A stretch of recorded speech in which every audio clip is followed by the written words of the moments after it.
ये कहानी है 2014 में आई फिल्म की, जिसका नाम है जेल बेट। एना नाम की लड़की अपने कमरे में कोई अंग्रेजी बाजा बजा रही थी। तभी उसका सौतेला बाप आ जाता है और एना को ही बाजा समझ के बजाने की कोशिश करता है। एना को उसके बजाने का तरीका पसंद नहीं आता और वो उसे खुद से दूर कर देती है, लेकिन उसका सौतेला बाप दुनिया से ही दूर हो जाता है। इस भले काम के लिए एना को 4 साल के लिए बाल सुधार घर में भेजा जाता है। वहाँ का वार्डन एक बुढ़ा है जिसका नाम फ्रैंक है और वो लड़कियों की बहुत इज्जत करता है। शायद पुलिस उसे उसके कमरे में पहुंचाती है। उसे वहां उसकी रूममेट जेनी मिलती है, जो उसे सोते हुए देखकर काफी खुश होती है। अगले दिन सफेद बिल्ली ग्रुप की लीडर कोडी एना से दोस्ती करने की कोशिश करती है, लेकिन एना उसका दिल तोड़ देती है और इसके बदले कोडी और उसका ग्रुप बाद में एना की हड्डी तोड़ देती है और कुछ न बताने की धमकी भी देती है और वो डॉक्टर को कुछ नहीं बताती। वो फ्रैंक से जाकर कहती है कि उसे अकेले रहना है, लेकिन फ्रैंक कहता है कि वो उसकी मदद तभी करेगा जब वो उसके साथ घर घर खेलेगी और उसमें सुहाग रात वाला सीन भी होगा, पर एना उसे मना कर देती है। एना अपने रूम में जाकर रोने लगती है, पर जेनी उसके साथ घर घर खेलकर उसे चुप कराती है। अगले दिन एना सफेद बिल्ली गैंग की लीडर कोडी के साथ दोस्ती कर लेती है। कोडी कहती है कि वो काली बिल्ली गैंग की लीडर को मारे और वो उसे रिकॉर्ड करेगी ताकि वो उसे धोखा ना दे सके, और एना ऐसा ही करती है, जिसके लिए उसे बिना कपड़ों के एक कमरे में बंद कर दिया जाता है, जहाँ उसे बहुत तकलीफ होती है। फ्रैंक उसे बुलाता है और कहता है कि अगर उसने उसके साथ घर घर नहीं खेला तो वो उसे वहाँ 2 हफ्ते के लिए बंद कर देगा, और इस बार एना मान जाती है और अपने मुंह से घर घर खेलती है। कोडी एना को ये सब भुलाने के लिए नशा कराती है और खुद ही उसके साथ घर घर खेलने लगती है। अगले दिन एना की लड़ाई काली बिल्ली गैंग से हो जाती है, जिसके बदले एना को फिर से फ्रैंक के साथ घर घर खेलना पड़ता है, और वो भी पीछे से। रूम में जेसी और एना की लड़ाई हो जाती है, जिसके बदले उसे फिर से फ्रैंक बजा देता है।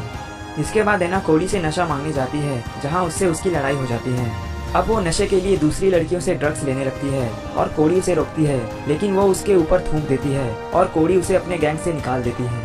एना के गैंग से निकलते ही काली बिल्ली गैंग उसे बाथरूम में कूद देती है और वो डॉक्टर से इलाज कराती है। अब उसको ड्रग्स की लत लग चुकी है और वो बदला लेने के लिए काली बिल्ली गैंग के साथ लड़ जाती है और फिर से उसे अंधेरे कमरे में बंद कर देते हैं। फ्रैंक आता है और घर घर खेलने को कहता है। बाहर निकलने की चाहत में एना मान जाती है और वहाँ से वापस आने के बाद जेनी उसके साथ घर घर खेलती है।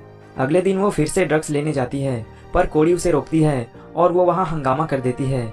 फ्रैंक एना को अंधेरे कमरे में काफी दिनों के लिए बंद कर देता है। बाहर निकलने के लिए वो खुद की नस काट देती है। इसके बाद कुछ दिन हॉस्पिटल में भी रहती है।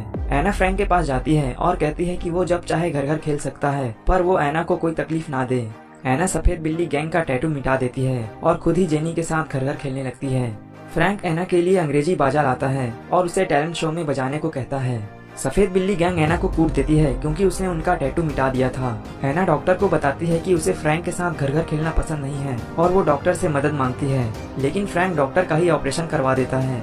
एना टैलेंट शो में अंग्रेजी बाजा बजाती है और टैलेंट शो के बाद फ्रैंक एना को बजाता है और कहता है कि उसने उसके लिए पैरल मीटिंग रखवाई है। पैरल मीटिंग का मतलब होता है कि अगर कोई कैदी अच्छे से बर्ताव करे तो उसको छोड़ दिया जाता है। एना जेनी को ये बात बताती है। जेनी कहती है कि फ्रैंक भरोसे के काबिल नहीं है। एना फ्रैंक को पकड़वाने के लिए कोडी से मदद मांगती है और वो उसे फोन दे देती है।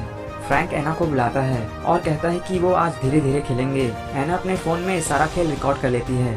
पैरोल मीटिंग का दिन आता है। पैरोल मीटिंग में फ्रैंक अपनी बात से मुकर जाता है। इसके बाद एना ऑफिसर्स को फ्रैंक के साथ घर घर खेलने वाली वीडियो दिखाती है।